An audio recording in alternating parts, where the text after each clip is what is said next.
Boa tarde a todos e todas. Meu nome é Adriano Campos Masquete, sou doutorando em História Social pela Universidade de São Paulo. Pesquiso conceitos da cidadania nos governos conservadores britânicos de final do século XX, Margaret Thatcher e John Major, década de 80 e década de 90. Vou falar um pouquinho sobre isso hoje, mas antes eu gostaria de dar uma breve introdução ao conceito de cidadania durante o Estado de Bem-Estar Social, o Welfare State, que foi estabelecido pós-Segunda Guerra Mundial, porque é justamente em cima desses modelos que Thatcher e Major iria se contrapor e criar uma nova mentalidade de cidadania.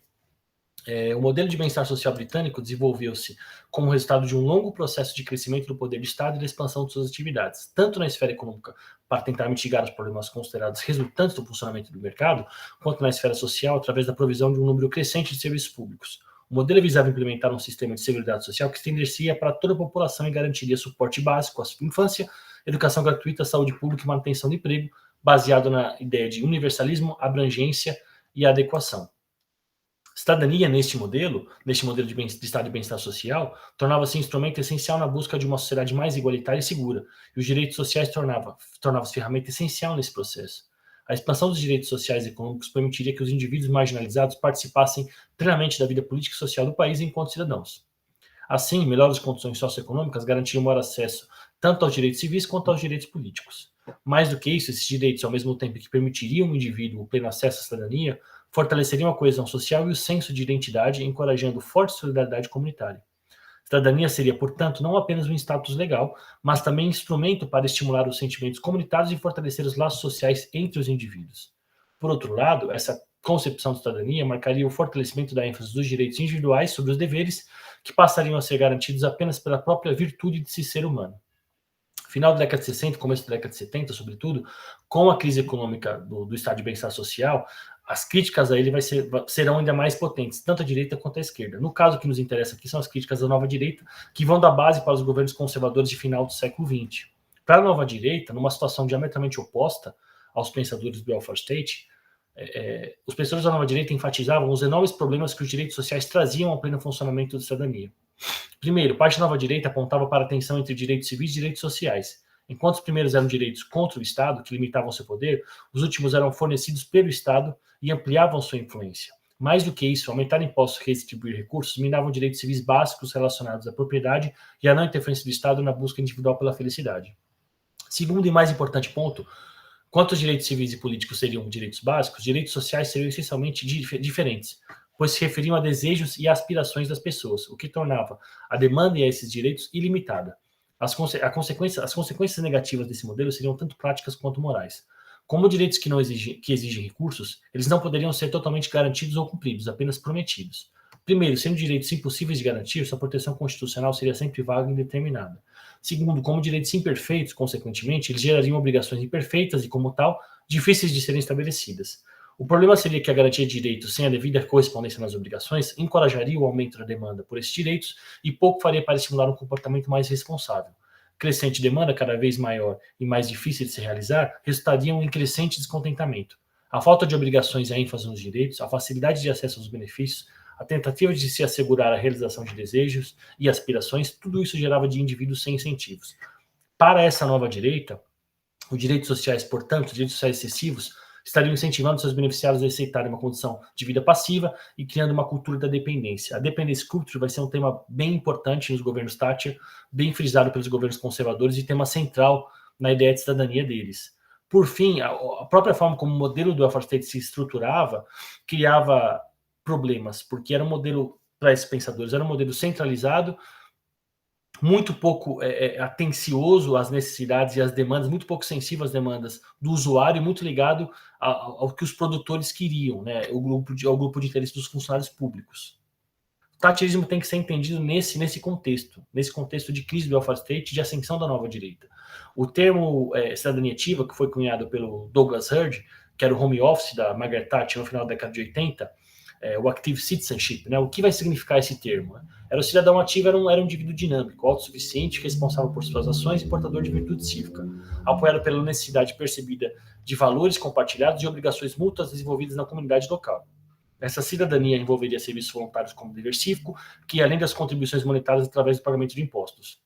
O ponto central aqui é entender cidadania de Thatcher não apenas como um reflexo do neoliberalismo e não apenas como pura retórica para responder ao agravamento dos problemas sociais no final da década de 80, porque vai ter questões bem específicas do thatcherismo nessa concepção de cidadania. Apesar da forte defesa do individualismo, o Thatcher estava longe de acreditar no indivíduo atomizado dos libertários e deixou claro, em alguns discursos, sua visão de indivíduo enquanto criatura social. Nascido e criado em um ambiente social particular é essencialmente ligado à sua comunidade, já que se desenvolvia em relação de mútua dependência com outros indivíduos. Uma vez que o indivíduo faz parte de um todo ao qual ele e ela têm uma relação de dependência mútua, a busca pela realização de seus interesses significaria, para o thatcherismo, não uma oposição à comunidade, mas a possibilidade de favorecê-la.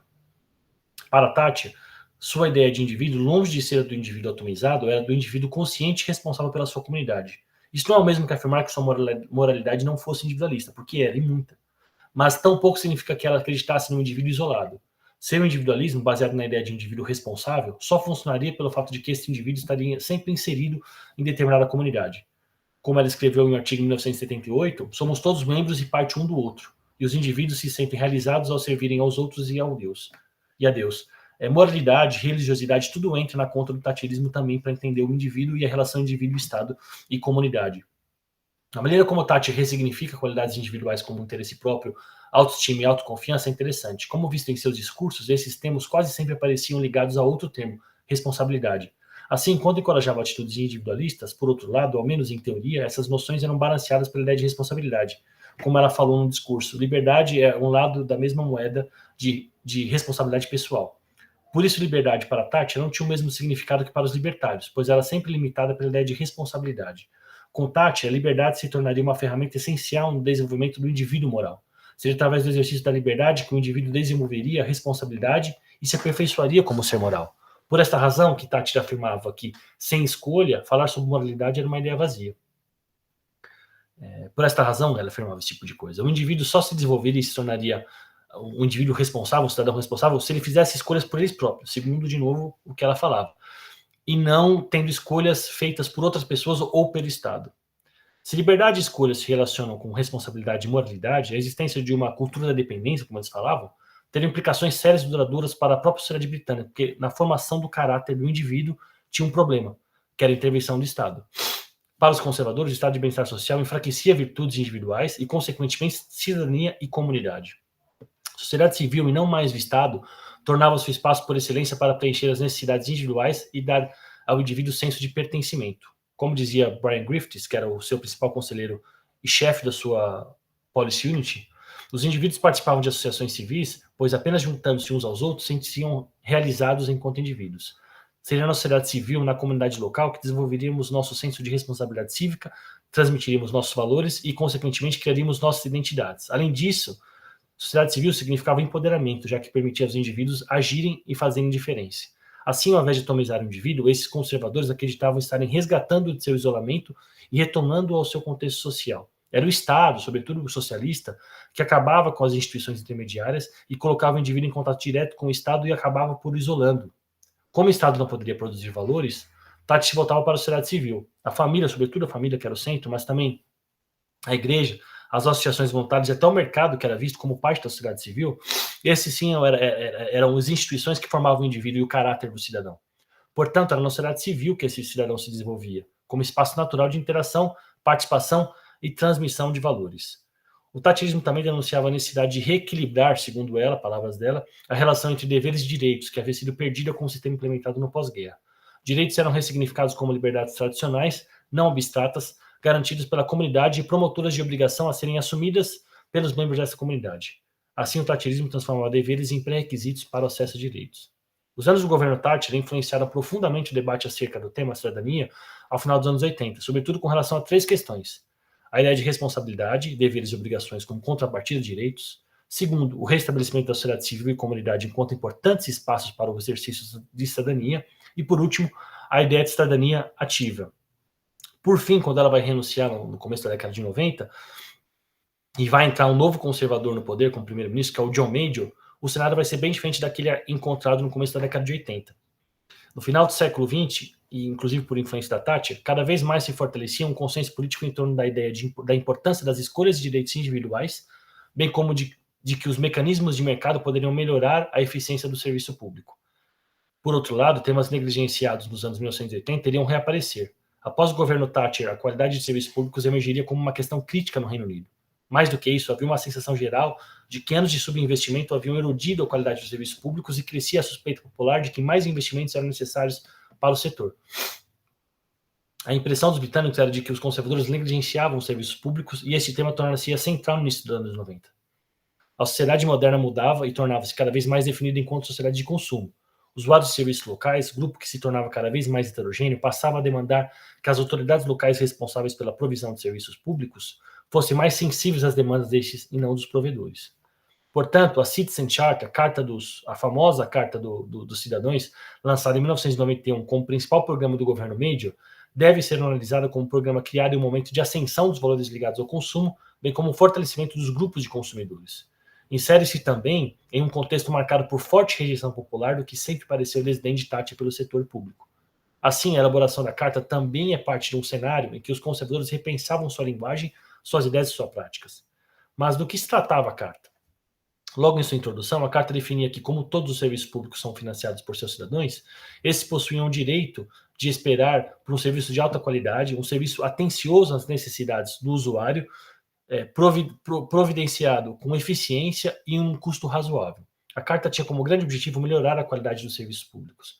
Para alcançá-lo, a carta defendia reformas dentro do sistema de serviço público que fossem baseadas no aumento da escolha do cidadão e na extensão da competição entre provedores.